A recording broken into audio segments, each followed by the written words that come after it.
This is a video giving all praise to Yahweh Hashem, Yahushua Hashem, Rakar Kodash. This is a video that was put up today on Black News 102, because you know Sarnetta has two channels. He has Sarnetta TV, where he puts most of his videos on Sarnetta TV, and also Black News 102. So the name of this video is Danyahla speaks on GMS and the Zion Lex, I guess as versus Captain Tazariak debate. So they pretty much open up with GMS, and Sarnetta had made a statement. You know what I'm gonna do? This is at the 1 minute and 22-second mark. So listen good. Begin. I heard you say the nation of gods and earths. Talk to us about your background for those who may not know. All right, so basically what happened was I was raised a Christian. My family is from the West Indies. A lot of people can't tell that because they say I sound American. You sound American. So my family's from the West Indies, both my parents. They came here, Christian background. I lost my parents at a very young age. You can never tell by. Yes, I've been on my own since I was 12 years old, like in the streets and everything. Like that's yeah. It's all good, you know.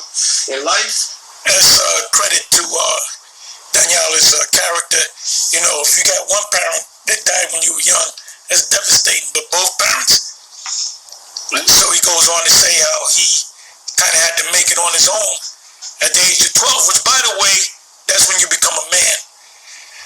So had he been 10, it would have been problems. So, you know, 12 years old, if you're pushing the corner, you become a man quick. When you lose your parents, you know what I'm saying, you learn to adjust. You never get over it. My father was in the streets, and the streets took him out. You know what I'm saying? And my mother died of an illness, obviously, but did.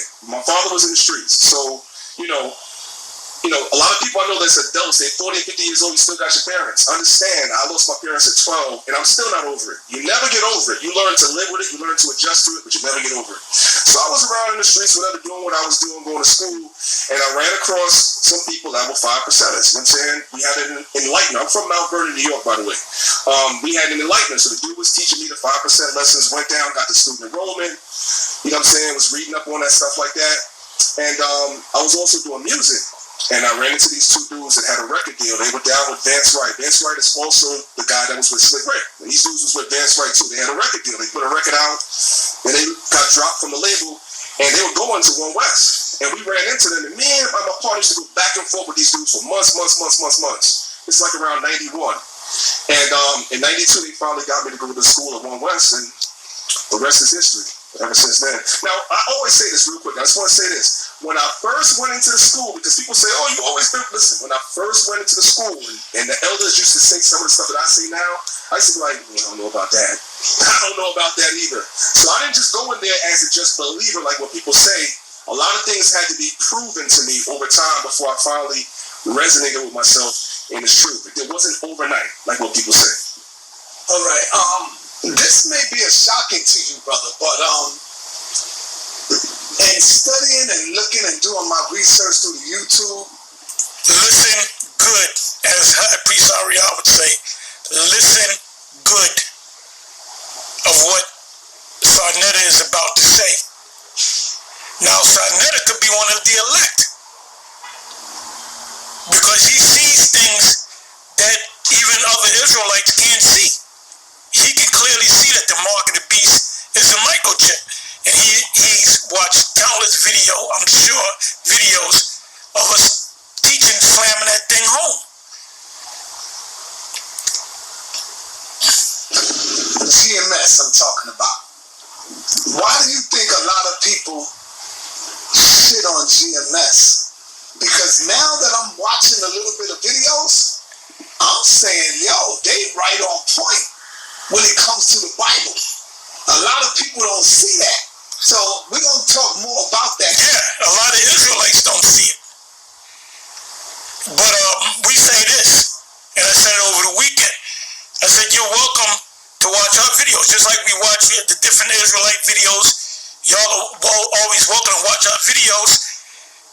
And if you want to get the true breakdowns of the interpretation, especially of the prophetic parts of the Bible, you have no choice but to watch Great Millstone, and not just myself, Apostle Gabar, Apostle Ricard, Apostle Rhyme, but the other elders that have come up, the brothers that was in this thing going back 20, 25, almost 30 years, and the men and the women, but we're focusing on the men that came in July, and starting from 2007 when we first got on YouTube. That's when the doors open up. So you got a lot of guys that came into this thing by watching us on video in 2007, 2008. A lot of them came in maybe at the end of 2007, 2008, 2009, and a lot of those individuals are still a part of GMS. So, you know, we go way back. And like I said, you notice that Sarnetta could have said, mention any camp. He said, I watch other videos and I find out GMS is on point. Keyword on point. Because what he does is, we'll say something, we'll go to the scriptures, he won't get emotional, and he'll go and study it and read it and maybe speak to other people and come to the realization that, wait a minute, GMS is always on point. We make it our business to be on point, because the scriptures teach you about adding and taking away from the word. We make it our, anything that we say, we wholeheartedly believe, and we can prove it in the scriptures. So if you get emotional, you're not going to get it. So, you know, Sarnetta said, you know, he said something pretty profound. And the Most High is opening up his eyes. As much as we hated him and got on him, he sees things, you know. Because I got some questions. As I'm looking at, you know, GMS and the way they teach and the way they go in the Bible, and I'll be looking it up, I'll be like, yo, is these dudes right? And I'll be like, they right on point. Why do you think a lot of people go against them? Even in the truth, like the brothers that's in the truth goes against them. Well, before Priest Danyahla answers, and me and Priest Danyahla go way back. You know, he said he'd been in this thing for 30 years. Yep, he'd been in this thing for 30 years. He came in as a kid. I believe, if I'm not mistaken, he was like maybe 18, 19 years old. He came in as a kid. So I don't even remember what he looked like when he was a kid. He obviously looked completely different. You know, he's a grown man, I guess in his 40s. But hey, you know, me and Priest Danyahla is cool. You know, even he said in the video that we make videos and we get on and we curse him out and all that. But it's all good because we still love the brother. And hey, I pray that the brother make it. You know, I pray that Sarnetta make it. That he fully, because he's waking up. He's waking up. So let's listen on. Well, I'm gonna start with myself, right? Elder Tahar is one of my teachers as well. Now, don't get it twisted. I've been in the truth for almost 30 years. Next year makes 30 years. So he was back at One West. But when I was back at One West, Tahar was already a general back at One West. I'm a 19-year-old. Sorry about that. It was 19, see?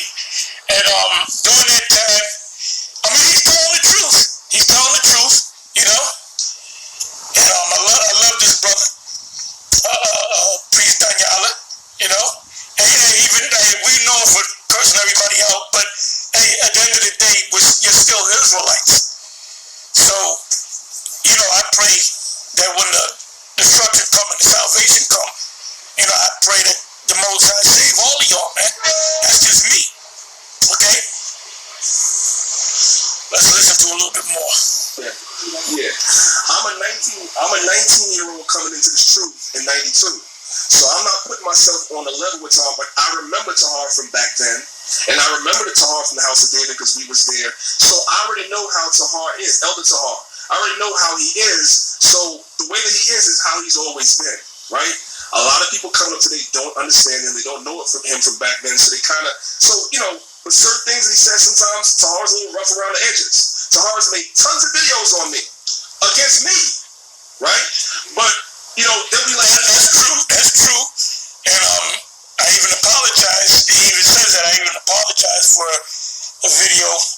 I got real raw, and he came back raw, so I apologize because, I said something to the effect of, I believe I said, priest, one lawyer's turnover in his grave, and I know that made him hot, which I said, no, I gotta apologize for that, and I did apologize for that, So, he knows me. He knows me, And yes, I am rough around the edges at times. Laugh it off, because at the end of the day, I don't take nothing personal from nothing that he says, because I realize